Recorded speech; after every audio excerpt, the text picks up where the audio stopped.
Today, we celebrate the Epiphany of the Lord. The word epiphany comes from Greek and means manifestation or revealing.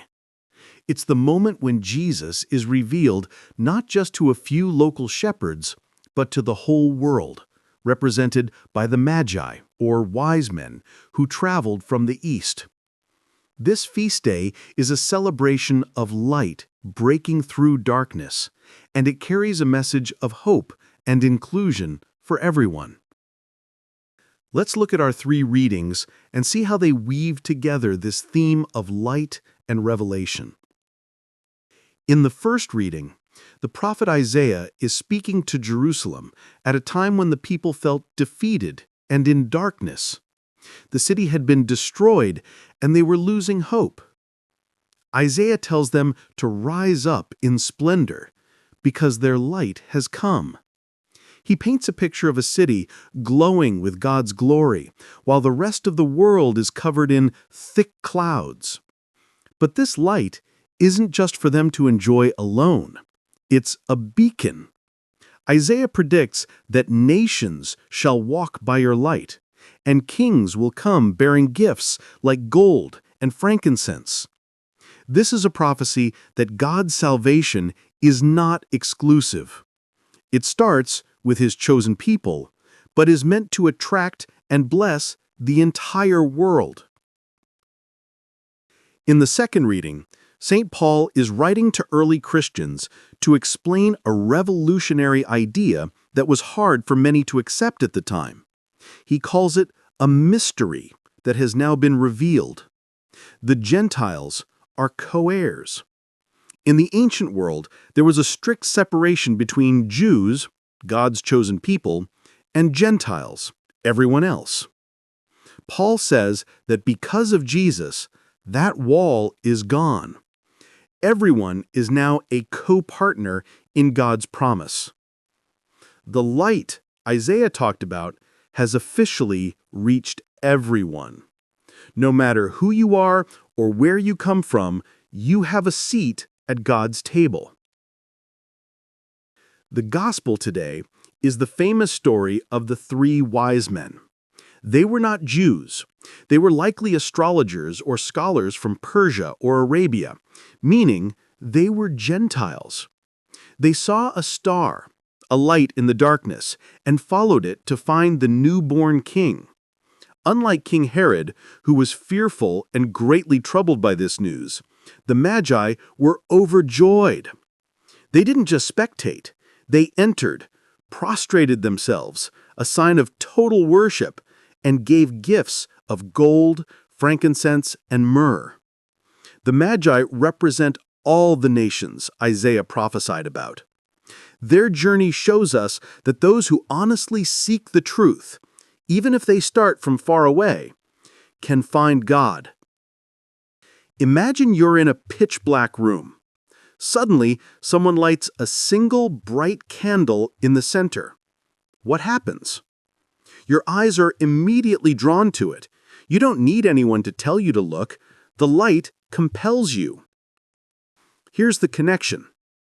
The light is Jesus. In a world often filled with the darkness of confusion, fear, and division, Jesus is that candle. The Epiphany is the moment God holds up this light and says, "This is for everyone." The Magi are us. We're all on a journey. Like the Magi, we're looking for meaning, for truth, and for something worth dedicating our lives to. They followed a star, a sign, to find Jesus. God gives us stars too. Maybe it's a feeling in your heart, a wise friend, or a beautiful sunset that makes you wonder about the Creator. The key is to be like the Magi, curious, humble, and willing to move. The gifts.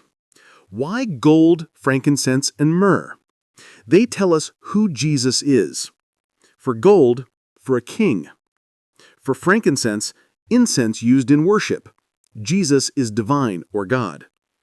For myrrh, an oil used for burial, a reminder that Jesus came to give his life for us.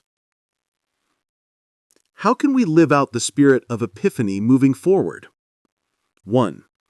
Be a star for someone else. Just as the star guided the Magi to Jesus, your actions can guide people to God's love. Do one hidden act of kindness this week that shines a light on someone having a bad day. For example, pay for the coffee of the person behind you, leave a kind note for a coworker, or do a chore for a family member without being asked. 2. Seek truth actively.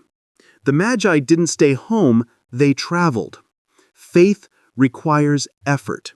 Dedicate 10 minutes each morning this week to silence or reading a spiritual book. Ask God, what do you want to show me today? 3. Offer your own gifts. You probably don't have gold or frankincense, but you have something more valuable: yourself.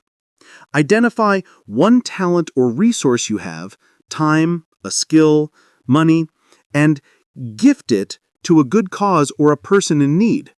For example, if you're a good listener, call a friend who is going through a hard time just to listen. In summary, the Feast of the Epiphany celebrates the revelation that Jesus is the light of the world, not just for a select few, but for all people. The prophet Isaiah foretold a time when all nations would be drawn to God's light, and St. Paul confirmed that in Christ, everyone is a co-heir to God's promise. The Magi's journey illustrates this beautifully.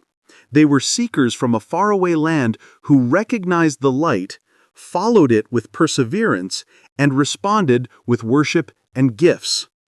For us, this means we are invited to constantly seek God in our daily lives, to offer Him the gold of our love and service, and to be a guiding light for others through our acts of kindness and integrity.